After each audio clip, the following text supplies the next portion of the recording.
Futa jina langu kwa kitabu ya mauti. Na sasa nimeokoka. Amen.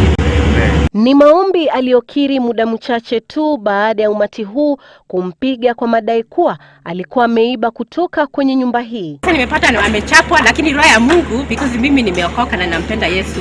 Roho ya Mungu imenikwike, nikasema hata mimi nilikuwa mwenye dhambi. Ni sababu tu ya grace of God. It's not because of si sababu ya my righteousness. Ni sababu ya grace ndio nimeokoka. Sasa the spirit of God imeniquicken, nikaambia umati, ndio huyu mtu ameniibia na ni mwenye dhambi, lakini Mungu anaweza muokoa.